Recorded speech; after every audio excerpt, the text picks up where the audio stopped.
અંત આવી જશે, કેમ કે લોકસભા ચૂંટણી 2024 પરિણામ આવી જશે. બપોરના 12 વાગ્યા સુધી ચિત્ર પણ સ્પષ્ટ થઈ જશે.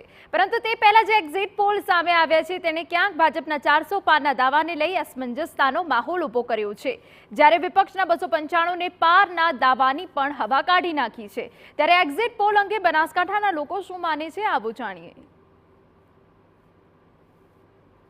4 જૂને લોકસભાની ચૂંટણીનું પરિણામ. હવે તો એક્ઝિટ પોલના આંકડા પણ આવી ગયા છે અને આ એક્ઝિટ પોલના આંકડા બાદ આપણે તેનું પણ ઓપિનિયન જાણીશું શહેરના નાગરિકો પાસેથી.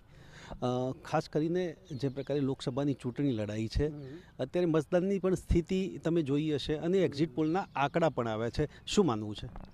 આમ તો એક્ઝિટ પોલના આંકડા જો 10-12 ચેનલોના એક જ તરફના આંકડા હોય તો એની એક દિશા નક્કી થઈ શકે કે મતદાન કઈ તરફ જઈ રહ્યું છે, કોની મેજોરિટી આવી રહી છે.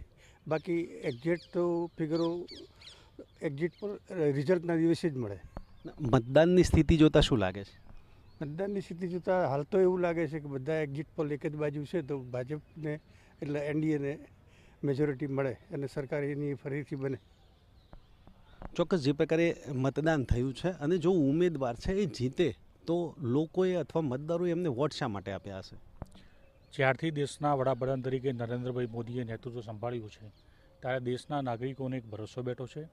માત્ર દેશની વિદેશમાં વસતા વિદેશી જે નીતિ હતી, જે દેશ પ્રત્યેની પહેલાંના આજની, એમાં પણ વિદેશની નીતિ ઉપર નરેન્દ્રભાઈ આવ્યા પછી એનો ખૂબ વિશ્વાસ અને ભરોસો બેઠો છે અને પહેલેથી જ એમના શાસનમાં વિશ્વાસ છે. એટલે મતદાન જે છે એ ભાજપ સરકાર તરફ થયું છે અને દેશની જે સ્થિતિ છે એમાં ઘણો બી ઇકોનોમિક દ્રષ્ટિએ ખૂબ સુધારો થયો છે. એટલે આ વખતનું જે મતદાન છે એ જે મતદારો છે એ નરેન્દ્રભાઈના નેતૃત્વને સ્વીકાર્યું છે ફરી ત્રીજી વખત. ચોક્કસ ચૂંટણી પહેલાં જે મતદાનની સ્થિતિ હતી, ચૂંટણી દરમિયાન મતદાનની સ્થિતિ હતી અને હવે શું સ્થિતિ છે, શું લાગે છે આખું આ સમીકરણ?